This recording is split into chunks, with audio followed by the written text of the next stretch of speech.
Բարևձեզ Factor TV հյուրը Լուսավոր Հայաստան կուսակցության նախագահ Էդմոնդ Մարուքյանն է, ողջույն։ Մարուքյան, ես ինչքան հասկացա, ձեր այս ընտրարշավը տարբերվելու է նախորդներից, այսինքն բակերում ճիշտ եմ հասկանում, ձեզ չենք տեսնի, շտաբեր չենք տեսնի, այլ ավելի on-line հարթակներում եք հանդես գալու։ Ինչու՞, սա ինչ որ հաշվարկ ունի, թե որոշակի թերահավատություն է պարոն Մարուքյան քարոզարշավի նկատմամբ այդ ձևաչափով։ Գիտեք, կյանքը փոխվել է 5 տարի առաջ այն ինչ որ արվել է քարոզարշավի ժամանակ, կարծում եմ այլևս ակտուալ չէ, որովհետև ես մի օրինակ ասեմ, 2008 թվականի շարժման ժամանակ Վանաձորից գալիս էինք Երևան, որ ցույցին մասնակցենք, ցույցի տեղում լինենք, ինչու, որ լսենք ինչ են ասում ցույցի տեղը, չէ, հանրահավաքի։ Եվ ես ինձ բռնեցի այն մտքի վրա, որ հետո եթե չէինք կարողանում գալ, նո ճանապարհները փակում էին, ինչ որ մի բան էր լինում, ինչ որ մեկը դիսկ էր բերում, որ նայեինք, ինչ են ասել ցույցի տեղը, հետո կամ բանը հայկական ժամանակով կամ ուրիշ կայքերով հրապարակվում էր արդեն շատ ավելի ուշ։ Ելույթի տեքստը, հա։ Հիմա մարդիկ տանը նստած, իմ ամեն YouTube-ի ուղիղ եթերը ցույց է։ Նայում է 10,000 մարդ, 10,000 մարդ է ցույցին մասնակցում իմ։ 15,000 մարդ, 15,000 մարդ է մասնակցում իմ ցույցին։ Կամ երբ որ ես եւ Կարպիս Փաշյանը ոդքասթում խոսում ենք, 20,000 են նայում, 20,000 մարդ է մեր հանրահավաքին մասնակցում։ Հիմա իմաստը որն է մարդկանց հրավիրել ինչ որ տեղեր, նրանց բացահայտել, որտեղ բացարձակ շատ չեն ուզում բացահայտվեն, որ օրինակ մեզ հետևում են եւ ուզում են օրինակ քվեարկել մեր օգտին։ Այսինքն անհարմարություն պատճառել հարահավաքներին դեպք on-line հարահավաքներին։ Դա on-line հարահավաքներին եմ ես կողմ։ Այն ինչ որ բակերը շուտ գնայինք քարոզարշավի ժամանակ կարող է, հա, ինչ որ դուրս գանք, բան, կանենք, բայց նկատի ունեմ նախորդ եղած փորձը տարիները գնում են, տեխնոլոգիաները զարգանում են։ Եվ հիմա ասենք օրինակ ինչ որ հանրահավաք, ինչի համար հանրահավաք։ Գնեք, բայց էֆեկտի առումով, օրինակ տեսնում եք, թե Փաշինյանը մարզեր է գնում, ինչ որ մի տատիկ կանգնում եւ գովաբանում է, չէ՞։ Դա էլ է քարոզչական էֆեկտ ունի։ Այդ դուք չեք ուզում նման էֆեկտներ։ Մենք լինելու ենք մարզերում։ Դրա մասին չի խոսք գնում։ Խոսքը գնում է նրա մասին, մենք շտաբեր բացենք, շտաբերից մարդ հավաքագրենք, այս մարդկանց ասենք եկեք մեր երթին, մեր երթի ժամանակ քայլենք։ Դրոշակներ չեն լինելու։ Դրոշակներով ման գանք, չգիտեմ, ասենք, հա շատ հետո նայեք ուժեր կան որոնք որ պետք է անեն որ գոնե ճանաչվեն այսինքն հայտնիության բրենդը վաճառելու իմաստով հասկանում եմ ես մեր պարագայում հարցումներ ունենք բանը մեր բրենդը Հայաստանի 5 ամենաճանաչված կուսակցական բրենդներից է հիմա ինչ է ճանաչելի դարձնենք այսինքն մեզ գիտեն մեզ պետք է մեր խոսքը տեղ հասցնել հնարավորինս օգտվելով բոլոր եղած մեդիա, սոցիալական եւ այլ հնարավորություններից։ Շատ լավ, մենք ինչպես այլ ուժերի ձեր ուժերին ձեզ եւ այլ ներկայացուցիչներ անպայման կհյուրընկալենք։ Տեսեք, ձեր մի առաջարկը, այսպես բավական աղմուկ բարձրացրեց, դա Միքայել ցնցեց, այո, համացանցը։ Միքայել arczepiskopos Աջապահյանին նախագահի տեխնացու առաջադրել, այդ դուք տարիներ շարունակ ասես լիբերալ ուժ եք, հա, սա մի քիչ ավելի պահպանողական լուծում է իր մեջ ենթադրում, որովհետև լիբերալիզմը ոնց որ ինստիտուտների սկզբունքների մասին է, սա մի քիչ անհատապաշտության հոտ է գալիս, կարող եք չհամաձայնվել, արդյոք որոշակի գաղափարական շեղում չկա ձեր ի սկզբանե այսպես գաղափարներից։ Բացարձակապես չկա Հայաստանի Հանրապետության նախագահի ինստիտուտը, այն ներկայացուցչական ինստիտուտ է, գործադիր լծակների չի տիրապետում, այդ ինստիտուտը պետք է գործեր համանadrությամբ այպես ինչպես որ գրված է, հեղինակության հիման վրա, որտեղ եթե չունի հեղինակություն ինստիտուտը զբաղեցնող անձը, ինքը գործադիր լծակներ չունի, որ իր փոխզսպող հակակշռող դերը կարողանա խաղալ։ Եվ մենք որոշել ենք, որ քանի որ կա իրավիճակ, որ մեր ազգային ինքնության պահպանության իմաստով մենք պետքա այդ մասը շեշտադրենք, այսինքն մեր ազգային ինքնության մասը,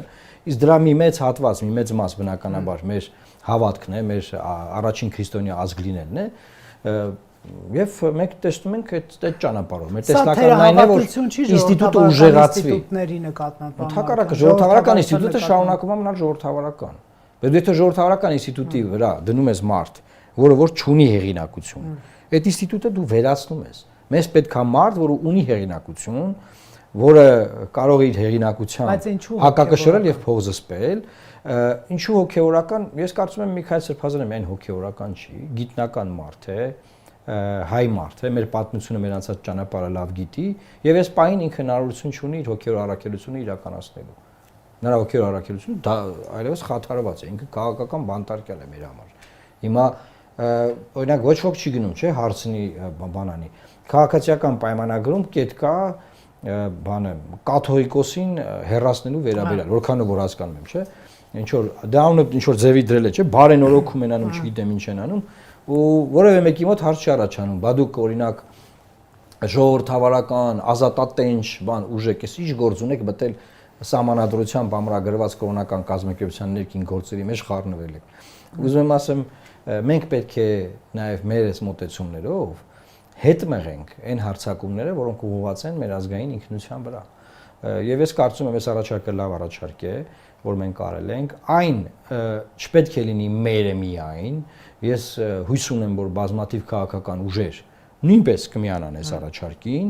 որովհետև ես չեմ լսել, որ որևէ այլ քաղաքական ուժ, օրինակ նախագահի ինստիտուտի ապագայի վերաբերյալ ունի ինչ-որ տեսլական։ Բոլորը խոսում են վարչապետ ով լինելու մասին, չէ՞։ Մենք հարց ենք առաջ քաշել, որը բաց է։ Եվ այս բաց հարցը բնականաբար հույս ունենք, որ նաև աջակցություն կստանա այլ ուժերի կողմից։ Իսկ հույս չունենք մենք հեղինակային իրավունքի բան չունենք, որ անպայման դա մենք բան։ Իսկ վարչապետական հավակնությունների հույս չունեք, պարոն Մանուկյան։ Վարչապետական հավակնությունների հույսը կծնվի պարլամենտում, մինչև պարլամենտ հասնելը, ես կարծում եմ որևէ քաղաքական ուժ, որ խոսում է վարչապետական հավակնությունների մասին, դա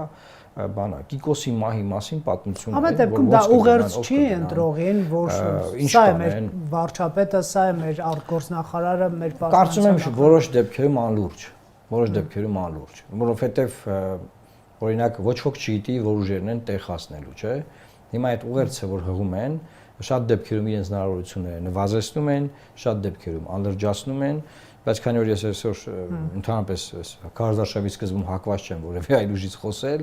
եկեք թողնենք իրանք իրանց տեղերում։ Մենք գտնում ենք, որ մենք կազմել ենք պրոֆեսիոնալ մարդկանց թիմ, ովքեր կարող են լինել շատ լավ պատգամավորներ Հայաստանի Հանրապետության ժողովրդի շահերը պաշտպանել խորհրդարանում, ինչպես նաև միջազգային հարթակներում։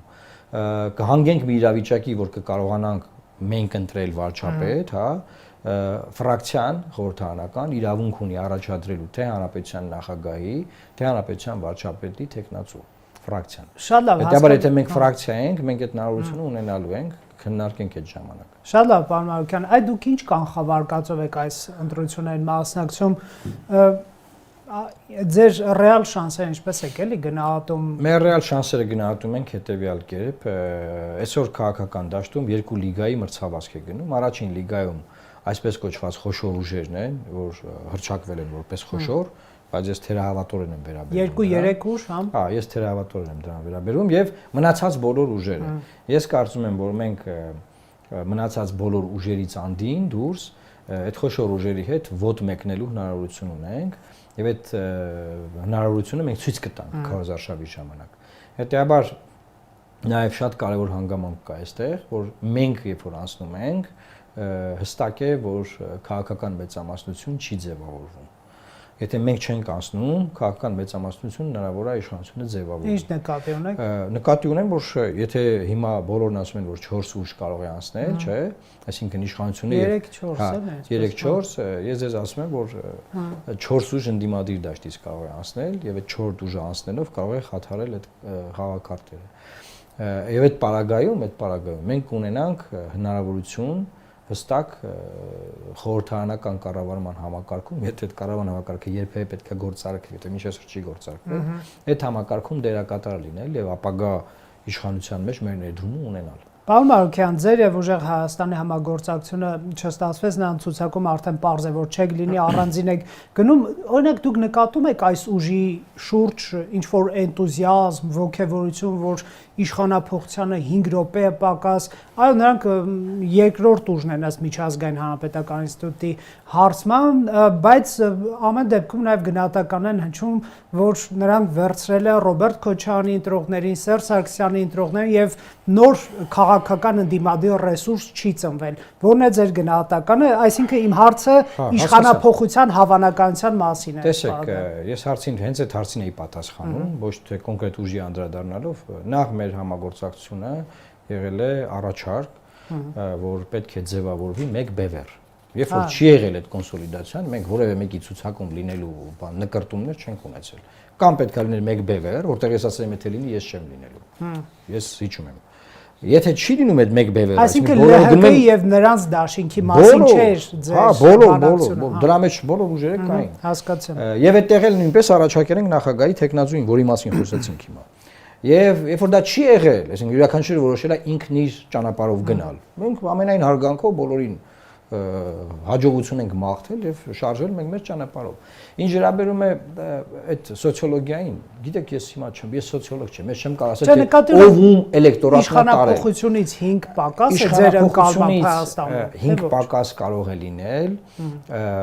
իմ ձևակերպած հնարավորության պարագայում։ Օրինակ մենք տեսնում ենք, որ մենք անցնում ենք մեր ուսումնասիրություններով։ Դա նշանակում է, որ իշխանապողությունը պատրաստ է։ Ինչու՞, որովհետև եթե ընդդիմադիր դաշտից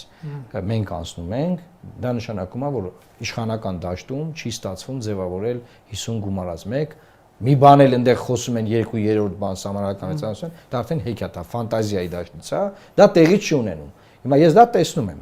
եւ դա հնարավորությունը բնականաբար կա, բայց քաղաքական միավորները դեռ չեն գրանցվել։ Մի ուժ է այս բանը գրանցված, քաղաք պայմանագիրն է։ Մեր փաստաթղթերը պատրաստ են, ենթադրում եմ վաղը մենք կունենանք կներկայացնենք, բայց ասածս ինչն է, որ դեռ շատ շուտ է էլի խոսալ բան, որ ուժերով է իշխանապողությունը կանեն, կամ ինչ ինտուզիազմա ձևավորվել եւ հավաքվել։ Եկեք ես իմ դիտարկումները մեծ հաշվով պահեմ ինձ, այսինքն ես հիմա մենք պետք է մեր մասին խոսանք այս բառը։ Բան չեմ ասում, բայց ես հիմա անալիզ անեմ, օրինակ ում 4000 ժամանակ վատ գնում թե լավ։ Չէ, ես դա նկատի չունեի, եթե սա այս հստակ է, այո, ձեր հարցին ամփոփելով ասեմ, իշխանապողության հնարավորությունը հստակ է, սեղանին դրված է, կամ Փաշինյանը ոնց է ասում, փողոցում գցած է իշխանությունը։ Իմացեք, այդ իրավիճակը կա, որովհետև 21 թվականի բևեռացման հնարավորությունը այլևս չկա, չի ստացվում բևեռացնել եւ կա բազմազան ընտրապայքար այդ էշելոնավորված process-ով, բայց դա չի նշանակում, որ բոլոր ուժերը օրինակ կկարողանան շատ ձայն տանել, էլի։ Այսինքն ուժերի մեջ ուժերին ցծվելու են եւ ցծվելով անցնելու են ներս եւ ցծվելին։ Նկատի ունեմ բոլորից գլուխ բարձրացնել, այսինքն այդ շերտից կտրվել։ Հասկացա։ Իմ հարցը այն մասին էր իշխանապողության թե ընդդիմափոխության հոտ է գալիս Հայաստանում։ Չէ, ես իշխանապողության հոտ եմ առնում, որովհետև ընդդիմափոխության մեջ ինտրիգ չկա։ Եթե միայն ընդդիմափոխության Քոչարյանի փոխարեն Սամվել Կարապետյանը, Սերժ Սարգսյանի փոխարեն Քոչարյանը։ Ասում եմ, եթե ընդդիմափոխության մակարդակում մնաց պայքարը, եթե դա ընտրական մասնակցությունը հայ ժողովրդի, ՀՀ քաղաքացիների, ովքեր պետք է մասնակցեն, բավականին նվազ է լինելու, որովհետև այդտեղ չկա պրոդուկտ։ Այսինքն մարդը գնում է ընտրական տեղամասերին, չէ, ընդդիմությանը փոխի, որ ինչ լինի։ Այսինքն հա շատ հոգնած են այս բանը։ Նկատի ունեք, գիտեք ինչ, որ հավաքական ընդդիմությունը դուք լինեք տարբեր այսպես ուժեր լինեն, պարոն Մարուկյան, միգուցե դեռևս չեն կարողանում Փաշինյանական ընտրազանգվածին կամ այն միջին չգոլնոշված ընտրազանգվածին ակտիվացնել որպես ընդդիմադիր ընտրող։ Մենք հիմա մտել ենք միջին այդ չգոլնոշված ընտրազանգվածին ակտիվացնելու համար։ Այնչու պետք է ձեզ քվեարկել եւ ոչ օրինակ Արման Թաթոյանը։ Որովհետեւ Արման Թաթոյանը եւ մյուսները արդեն հրապարակել են, ուղղակի 2 ամիսա քարոզարշավ են անում։ Մենք չենք արել ոչ մի քարոզարշավ, ֆիքսենք։ Եվ շուրջ 30% ընտրող չի կողմնորոշվել ու ընտրի։ Դա նշանակում է, որ նրանց ներկայացրած ապրանքները գնելու ենթակա չեն եւ ընտրողը այդ ապրանքը չի գնել։ Թողել է մնալ բան այդ խանութի պոլկաներում դասավորված։ Գնում չկա կատարված։ Ցուցափեղկերի վրա, հայերեն շատ լավն է։ Հիմա այդ ցուցափեղկերի վրա իրանք տենցել մնալու են ցուցափեղկերի վրա։ Մենք մտել ենք, որ այդ նոր ընտրողին, օրինակ, ընտրություններին չմասնակցող, նախորդ ընտրություններին չմասնակցած, Երևանի ընտրություններին չմասնակցած, շատ пассив, այդ ընտրողին ներկայացված product կա, այդ product-ը մենք ներկայացնում ենք, կներկայացնենք քարոզարշավի ժամանակ մանրամասն եւ այդ ընտրողին կբերենք ընտրական տեղամաս, որից հետո այդ ընդդիմափոխության միֆը կքանդվի եւ իրական բանը տակ են, գործուն են, էներգիան կգա իշխանությունը փոխելու։ Որտեղ եթե իշխանությունը փոխելու էներգիան չկա, ընտրական բանը շեմը մասնակցության լինի մատես 1 միլիոն, 1.100.000 տենց, որը մոբիլիզացվողն է, այսինքն ամեն ուժ իր ընտրողին մոբիլիզացում է տամատեմամաս, որը այն չմոբիլիզացվող ընտրողի մասին չի, որ տա նստած դիվանին sense նայում ասում արա դե գնամ ինչ անեմ ախպեր։ Այսինքն այստեղ կարևոր բան կա, ես հասկանում եմ որ նաև իշխանությունը մեծ աշխատանք է տարել որ մարդկանց մեջ մտցրել է այդ թեզը որ իրենք մեկա հաղթելու են, հասկանում եք, եւ բայց սա հայաստանյան հին թեզ է, էլի որ միշտ տենց բանը իրենք մեկա, ասենք Սերժակսյանի ժամանակ էլ եղել, դրանից առաջ էլ եղել, որ իշխանությունը դե դոմինանտ է, ինքը ուժեղ է, ինքը դե կարա հաղթի բան, չկա նման բան, էլի, այդ քարոզարշավի ժամանակ դա երևալու է, կոնկրետ Երևան քաղաքում արդեն երևում է վաղուց, մարզերում չի լավ երևում, Երևան քաղաքում վաղուց դա երևում է, այսինքն Երևանում բնակչությունը հստակ այդ տեսնում է, զգում է, ամենօրյա այն ինչ որ տեղի ունենում Երևանում, դա նաև նրա մասին է, որ իշխանությունը Երևանը կորցրել է, այսինքն չի կարող Երևանի նմանատիպ կառավարումով իշխանությունը Երևան քաղաքում օրինակ հաղթել։ Բացառված բան է, այսինքն այս քաղաքը արդեն կորցրած է։ Դե համար իրանք գնում են Գյումրի, Վանաձոր, բանտեց այդ կողքերը, դեն մենը գոնե այդ կողքերում կարան մի բան անեն, բայց ասեմ ձեզ։ Եվ դուք համոզված եք, որ հունիսի 8-ին կամայական ինչ-որ մի ԿՊԱ-ական պատգամավոր ձեր այս կտորը չի գցի, ձեզ թեգի ասի պարոն Մարոկյան, բա ինչու հաղթեցինք։ Բացառում եմ, որ մեկը կարողանա ինձ թեգել ու գրել, որ հաղթեցինք Երևանում։ ԿՊԱ-ականները։ Հա, բացառում եմ։ Կարամ հենց հիմա իրանց այդ գրազգամ Կենտրոնում Արաբկիրում նախորդում ինչ-որ դեմ պարտվել էր ԿՊ-ն։ Խի մտածում եք մասիվներում ԿՊ են ընտրում։ Չէ, կտեսնեք։ Վերցրեք նայեք Ավինյանն ինչքան ձայն է տարել, որից հետո ինչ է արել այս քաղաքի հետ։ Մի միլիոնանոց քաղաքը 75000 ձայն ստացած մարդը կառավարում է։ Այն անտերությունը, որ այս քաղաքում է տիրում, ոչ մի ուրիշ բանում բնակավայրում չկա նման բան։ Հասկացանք, մայրաքաղաքն է, մեծ է, բան, բայց առավել եւս, բայց սա փողը ձեր մոտ է գեներացվում։ Ռեսուրսները ձեր մոտ են։ Էս ինչ քաոս է, էս ինչ եք սարքես քաղաքը, էս ինչ եք արել։ Այսինքն հասկացած, այսինքն բոլորը տեսնում են, որ A. այլանդակ կոռուպցիա կա քաղաքում, B. կանոն չկա, թե ինչը ինչի համար պետք է լինի, G. պատասխանատվություն չկա, 0 է պատասխանատվություն, թե քաղաքական, թե անձնական, 0։ Ցանկացած բանի մեղավորը Երևանցին է կամ ստե ապրող ժողովուրդը կամ որ գացած տեղ։ Ասում է կառավարության նիստում մարդը, քաղաքապետն ասում է խցանումները գիտեք ինչ պատճառով է, պարոն վարչապետ, ասում է ինչ, ասում է դեղինի տակ ավտոն մտնում է ու մնում է այդ մեջտեղում, այդ դրա պատճառով սա քաղաքը խցանումն է։ Դուք չգիտեիք այդ պատմությունը, չեք իմացել։ Տեսել եմ, հա։ Չէ, այսինքն մարդիկ որ պատրաստ չեն մի մեղավորություն իրանց վրա ընդունեն, որ 20000-ից ավել շինթույլտվություն ես տվել։ 20000-ից ավել շինթույլտվություն ես տվել։ Դու չես հաշվել գյուղի կա, դու չես հաշվել բանը էլեկտրական սյուներ կա դրա համար, դու չես հաշվել ջուր կստանան այդ մարդիկ։ Դու ոչ մի բան, դու փողոցներ չես հաշվարկել, դու չես հաշվարկել բանը կայանման մեքենաների տեղ։ Դու քաղաքը կործանել, քաոս ես սարքել, դու ուզում ես քուժը ստեղ հաղթի։ Չեմ ասում Փաշինյանը 0-ը ստանալու Երևանում։ Ձև չունի հաղթ, կորցրել է այս քաղաքը անդառնալիորեն, եթե տեղյակ չի, թող նայ ինքը իր Ավինյանին ինչ արի։ Ու Ավինյանին որ եկուց կալանավոր ելմի, չի փրկելու դա իրավիճակը, որովհետև հիմա լուծում չկա, օրինակ չի կարող անցանի որ մինչև հունիսի 5-ը օրինակ եմ ասում։ Սա քաղաքը կարգավորվի, ձև պրոստը չկա։ Պարոն Մարոկյան, տիմերի լոգիկայի մեջ եք դուք ոնց հասկանում եք։ Չէ, ես նայեք, Պոլիսին, պոլիտիկայի բառը որտեղից է եկել։ Հասցեաբարտեմ դուք շարունակեք էլի պարոն Մակյան։ Մի քիչ համապետական օրակարգերը ինձ թվում է խցանումից տարբերվում են ամեն դեպքում։ Կարող է սխալվում եմ, չգիտեմ, պատերազմ կլինի թե չի։ Այսինքն մարդը պատրաստ է 8 անգամ աղտոտված օդ շնչել Երևանում, որը կարող դրանից մահանա, բայց մտածում է պատերազմ կլինի թե չէ։ Փաշինյանը խաղաղությունն է բերում։ Եկեք ես իշխանությանը, այսպես ասեմ, հավանական հաղթաթղթերը բերեմ, դուք մեկնաբան եք, հա։ Առողջության ապահովագրություն լիքը մարդ, իրոք դա մարդկանց հասել է այդ բարեփոխումը եւ լիքը թոշակառուներ, որ դեղի փող չունեն կամ վիրահատվելու մասին երազում են, հիմա գնում դա անում են, օրինակ, չգիտեմ, մանկապարտեզ, ասֆալտ բյուջեից են արել։ Չէ, պետական, բայց այդ բոնուսը իրենց են վերագրում, չէ, եւ ընտրողը ասում է, այո, ապրես որ արեցի, Սերժը, Քոչարյանը, Լևոնը չեր անում, դու արել ես։ Սրանք արդյոք հաղթաթղթեր չեն, պարոն Մարոկյան։ Բանակու կներեք զենք են ցուցադրելու մայիսի 28-ին։ Ես բնականաբար այն մարդը չեմ, որ իշխանության գործունեությունը համատելու եմ նախկինների հետ։ Բացարձակապես։ Ես խոսում եմ ներկայի եւ ապագայի մասին։ ինչ որ ռեֆորմներ կան, որոնք որ արվել են, վերջի րոպեին են արվել, ընտրություններից առաջ, 8 տարվա իշխանությունը վերջի րոպեին ռեֆորմա անում, շատ լավ, օքեյ, կնայենք, հա։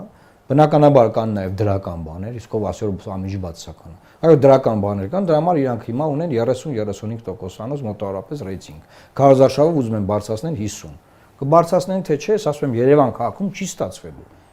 Քանի հատ սիրտ ուզում է ստենդավոր է Երևանում, չի լինելու, այդտեղ չեք բարձրանալու։ Գյուղերում հա, տես գյուղերի մասով չեմ վիճում։ Բայց քաղաքական միտքը, քաղաքական կռիվը, խոսակցությունը, քաղաքականությունը եռում է քաղաքներում։ Հիմա այս իշխանությունը խնդրեմ ունենալու քաղաքներում, ոչ միայն Երևանում, այլ խոշոր քաղաքներում։ Եվ սա տրադիցիոն է Հայաստանի համար։ 96 թվականին Վազգեն Մանուկյանը քաղաքներում շատ լավ արդյունքեր ցույց տվեց։ Ռաֆի Հովհաննիսյանը 13-ին Ռաֆի Հովհաննիսյանը 13 թվականին, դրանից առաջ Կարեն Դեմիրճյանը, Ստեփան Դեմիրճյանը, Ռաֆի Հովհաննիսյանը։ Ոնց գնաք նայեք, միշտ քաղաքներում ավելի ընդդիմադիր բողոքական ձայնն է կենտրոնացած։ Եվ հա, աշխարհակաղակական այդ քննարկումների կոնտեքստում լավ օքեյ, կարող է մի 25% ԵՄ լիդերներն են գալու։ Հա, հասկացանք, հա։ ԵՄ լիդերները գալու են, քաղաքը ավելի է քարոսի մեջ թաղվելու։ Կարելի է այդ օրերին քաղաքից հեռանալ, ասենք, որովհետև անհնար է լինելու տեղաշարժը։ Իդեպ այն օրը, որ ծիծեռնակաբերդ էր գնացել Փաշինյանը, ինչ որ կոմենտներում կարդացի, բա պարոն Մարուկյանն ասում էր վերանորոգման տակ են դնում, որ ԵՄ լիդերները չգնան ծիծեռնակաբերդ։ Հա, բայց իրանք արձագանքել են, որ ԵՄ լիդերները չեն գնալու ծիծեռնակաբերդ եւ պատճառաբանել են, որ քանի որ բազմակողմ այցը չեն գնալու ԵՄ լիդերները։ Մակրոնը ես հուսով եմ, որ նաև պաշտոնական այց ունի։ Մի օրը բազմակողմն է, մի օրը պաշտոնական է, հուսով եմ, որ կգնա։ Այսինքն ես ինչ ասեմ, չեն քանդել պարոն Մարուկյան։ Ես ինչ ասեմ, տենց էլ եղել է, միտումնավոր քանդելու մասին չի խոսակցություն եղել, դա բանը, այնտեղ մեկը կար, որ թրոլինգ էր անում, խոսքը գնում էր նրա մասին, որ շինարարական բազմաթիվ խախտումներ են տեղի ունեցել, մասնագետներ են խոսում, ճարտարապետներ են խոսում եւ իրենք կարող էին հերքել ասել օրինակ չէ տանելու ենք այդ դելեգացիաներին, փաստը մնում է փաստ, որ դելեգացիաներին չեն տանելու։ Թե հիմա իսկ դուք չեք հաշվում, որ այդ քննադատության արդյունքն է, որ այսօր ապրիլի 24-ին երկու օրից իրենք հասցնում են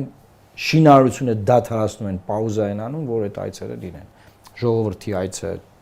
այլ դելեգացիաների, բայց ոչ ԵՄ։ Կարծում եք ձեր քննադատությունից են ազդվել։ Իմ չէ, միայն ես չեմ քննադատել, բազմաթիվ քննադատողներ են եղել։ Մարդիկ այնտեղ բանը բողոքի ակցիաներ են իրականացրել։ Ես լավա որ քաղաքականացված չեղի, դա ասեմ, որովհետև ճարտարապետներ էին այդ մարդիկ, մասնագետներ էին։ Հիմա ոչ ես եմ այդ կոմպլեքսի մասնագետ, ոչ դուք, այսինքն մենք քաղաքական կոնտեքստն ենք ասում։ Տեսեք, ամեն դեպքում իշխանությունը սահմանադրական մեծամասնությունից է խոսում, պարոն Մարուկյան, ինչու նրանք պետք է չհավաքեն սահմանադրական մեծամասնություն։ Սահմանադրական մեծամասնություն նշանակում է 2/3 մանդատներ ստանալ,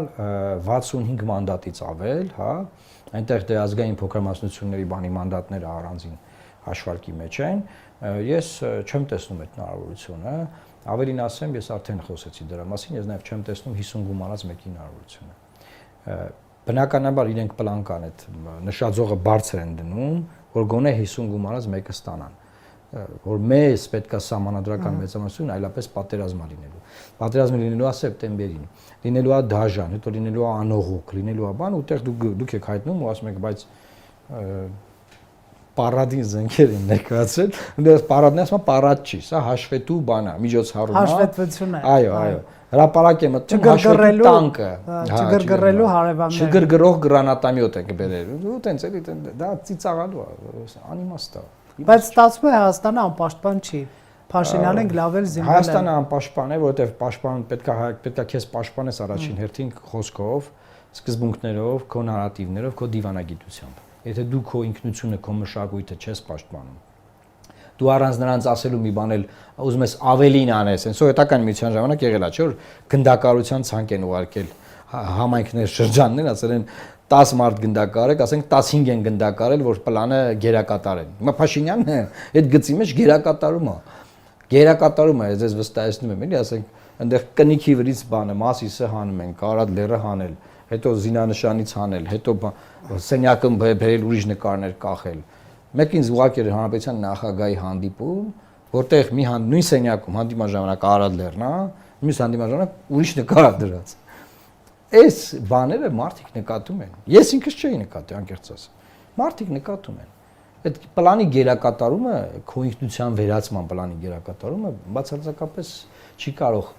չնկատվել կամ ողջունվել մարդկանց կողմից։ Հիմա օրինակ Ստեփանակերտում եկեղեցիներին հողին հավասարացվում։ Լավ, բա մեկը չի կանգնում, ասում, այս բանը Բաքու գնացողներից կամ նույն մեր դիվանագետներից կամ անվտանգության խորհրդից կամ վարչապետի աշխատակազմից, որ խաղաղության պայմանագիր ենք նախաստորագրել եւ ուզում ենք խաղ իրար հետ ապրենք։ Հիմա այդ ստորագրումից հետո, այդ նախաստորագրումից հետո մշակութային օջախների վերացման իմաստը ո՞րն է։ Եթե պետքա գնանք, գանք, բան, բացվում է, չէ՞ սա։ Գնալու են գանք, մեր գերեզմանները, եկեղեցին, բան տենց ինչ որ իրանց է, չէ՞, ինչ որ տենց բաներ են, չէ՞ քննարկում։ Հողին են հավասարացրել, գլխավոր կաֆեդրալը։ Դրանից առաջ փոքրերը։ Ծպտուն չի հանում ագնեն։ Մի թվիթ չեն անում, մի Twitter-ում մի նախադասություն չեն գրում։ Այսինքն ինչ, իրանք մտածում են, որ տենց սուս մնալով բան են, խաղաղությունը բերելու են, հա։ Դե մեզ ուզում ասեմ, մինչև զենքերին հասնելը, sense բաներ է կատարվում, որ ամեն ինչ զենքերով չի։ Եթե դու քեզ պաշտպանելու օրակարգ չունես, ուզում ես F-16-եր, չգիտեմ, ամենավերջին կործանիչները բերես շարես Հայաստանում, ոչ մի բան չես կարող անես։ Որովհետև դու քո ազգին, քո ժողովրդին դեմոտիվացրել ես, դեմոտիվացնում ես ամեն օր։ Երեկվա լայվներ ինչ էր ասում, ասում մենք չպետք է ուժեղանանք։ Ինչ էր ասում, ինչ միտք էր ասում, մենք չպետք է ուժեղանանք, գնանք Տիգրան Մեծի Հայաստանը գրավենք, բան։ Հետո ա Հայաստանում ուզում գնա Տիգրան Մեծի Հայաստանը վերակից, ծիծաղացել է գալի։ Դե օրինակ քաղաքական ուժեր կան, որոնց լոգոյի վրա Արցախն է եւ 7 շրջանը, քաղաքական ուժ կամ մասիստ է դրել, իշխանությունն էլ դա օգտագործում է, ասում է խնդրեմ ռևանշիստները գլուխ են բարձրացնում, այդպես չի։ Ինչ ասեմ։ Ծանր հնչեց հարցը, պարոն։ Ծանր չնչեց հարցը։ Այդ պահվածքը էլի եմ ասում, գերակատարման մասին է։ Գերակատարման մասին է, այսինքն Ադրբեջանի հանձնարարությունները գերակատարում են իրենք։ Դա անելու բան չի, որ անում են, էլի։ Լավ ասենք, թե եթե որևէ մի հատ ուժ իր լոգոտիպի վրա ունի Արարատ լեռը։ Եղբայր Արարատ լեռը մեր զինանշանի վրա է հենց հիմա։ Այսինքն դու ինչ-որ քաղաքական ուժի քննադատում ես, որ լոգոտիպի վրա Արարատ լեռը դրել։ Արարատ լեռը մեր զինանշանի վրա է։ Արարատ լեռը մեր զինանշանի վրա է, որովհետև մենք առաջին քրիստոնյա ազգն ենք, որովհետև այն բիբլիական լեռ է համարվում, որովհետև մարդկության երկրորդ կյանքը, դե Նիկոլը հավատացյալ է, չէ՞, հիմա աղոթներ ասում Սաղմոզման։ Ինքը իմանա, հա, մարդկության երկրորդ կյանքը սկսվել է Նայեմիրան։ Արարատ լեռի այդ նոյան տապանը դե կանգնել է, իջել են ու տեղից մարդկության երկրորդ կյանքն ասել, որը Հայաստանն է, մեր հողերում է սկսվել, լավ, ոնց ասեմ։ Հիմա ինչ կա դրա մեջ, քեզ վախում դրանից։ Առաջի քրիստոնյա ազգի վարչապետն ես, ինչ ես ամաչում, ինչ ես փախնում քո գլխավոր title-ից անգլերեն ասած էլի։ Փոխանակ դա օգտագործի, հասկանում ես ինչն է բանը։ Այսօր աշխարհը, հիմա ասում եք չէ Միքայել Սրբազանին առաջարկ։ Եղբայր այսօր աշխարհի բոլոր երկրները պատմաքաղաքական բովանդակություն են ստեղծում, թե իրանք խի են պետություն, թե ինչի են պետություն ու ինչի են այդ սահմաններով պետություն։ Որտեղ բոլորի սահմանները հիմա քննավիճարկվում է։ Որով ասի, որ էսի ձեր տարածքն է, օրինակ, այսպես ժամանակներ է։ Այդ ժամանակաշրջանում փոխանակ ավելի մենք շեշտադրենք, որ մենք առաջի քրիստոնյա ազգն ենք։ Երկրի ներսում ասենք, բանա, պայքարը ընդդեմ եկեղեցականների, չգիտեմ, եկեղեցու մայրաթորի, կաթողիկոսի, չգիտեմ ինչ։ Հերձվածողական բաներ։ Շնորհակալ եմ, պարոն Մարուկյան, դուք փաստաթղթերը այսօր թե վաղը։ Վաղն ենք հանձնելու։ Մենք մամուլին կտեղեկացնենք։ Հա, նախորոք տեղեկացնենք։ Շնորհակալ եմ, կարծում եմ էլի կհյուրընկալեմ ձեզ եւ ձեր կուսակցության ներկայացուցիչները Factor TV-ում հյուրընկալել ենք Էդմոն Մարուկյանին։